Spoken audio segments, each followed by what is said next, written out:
Imagine a young man from the heartland of America, born on October 24, 1921, in St. Louis, Missouri, into a prosperous family of 7 siblings. His name was Martin James Monti, the son of a successful investment broker of Italian-Swiss descent and a mother with deep German-American roots. Growing up in a household that fiercely opposed communism, viewing it as a dire threat to the church and government, Martin was surrounded by brothers who would later serve honorably in the United States Navy during World War II. Yet, amid this patriotic backdrop, Martin's path veered into the shadows, influenced profoundly by a charismatic radio priest named Charles Coughlin. Coughlin's broadcasts, which reached millions until they were silenced by the government in 1939, railed against Jews, communists, and even President Roosevelt, praising fascist regimes in Germany and Italy as bulwarks against Bolshevism. Martin didn't just listen. He sought out Coughlin in Detroit in 1942, discussing how, as a future pilot, he could advance these extreme views. This meeting solidified his radical beliefs, planting seeds of doubt about America's alliances in the brewing global conflict. Fast forward to December 19, 1942, when Martin enlisted in the United States Army Air Forces. He trained diligently, earning his wings in 1943 and 44, qualifying to fly the P-39 Airacobra and the formidable P-38 Lightning. By August 1944, he was stationed at the 126th Replacement Depot in Karachi, now part of Pakistan. But Martin grew restless, disillusioned with inactivity in India. Driven by his anti-communist fervor, he hatched a daring plan over more than a year to defect to Nazi Germany, convinced that America was fighting on the wrong side, allied with the Soviets against what he saw as the true defenders of Western civilization. His journey began covertly. He hitched unauthorized rides on C-46 transports, first to Cairo in Egypt, then Tripoli in Libya, and finally to Foggia in Italy, where he visited the 82nd Fighter Group. On October 13, 1944, at Pomigliano Airfield near Naples, Martin spotted his opportunity, an F-5E Lightning, a reconnaissance version of the P-38, unarmed and undergoing repairs but ready for a test flight. He commandeered it, soaring northward to Milan, then under Nazi and puppet Italian control. Upon landing, he surrendered, proclaiming his intent to join the Axis cause. The Germans were wary.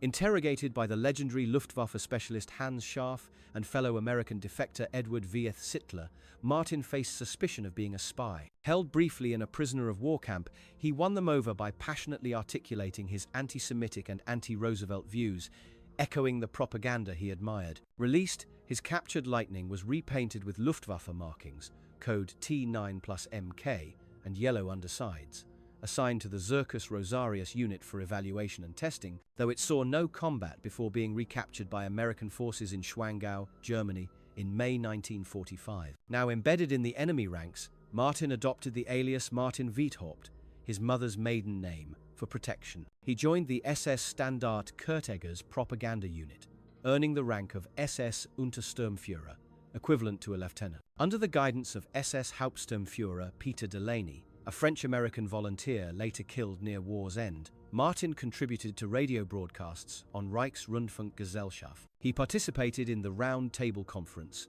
urging American troops to see Germany as an ally against the Red Menace, and drafted leaflets for Wehrmacht soldiers and Allied prisoners, spreading messages of division and doubt. But tensions simmered within the Nazi propaganda machine. Martin clashed with Mildred Gillars, the infamous Axis Sally, who despised him from their first encounter. When he greeted her warmly at the studio, she stormed out, labeling him a spy or traitor and threatening to quit unless he was removed. Her boss, Adalbert Huben, refused, but Martin's inexperience on air led to his quick sidelining, allowing Gillars to resume her broadcasts. He also knew other American turncoats like Douglas Chandler and Robert Henry Best, but later refused to testify against them in their 1947 and 48 trials. In April 1945, ordered to Italy for the Kampfsender Victoria station, Martin boarded a crowded train from Berlin, leveraging his officer's uniform for passage, but the war's end halted his mission. As Allied forces closed in,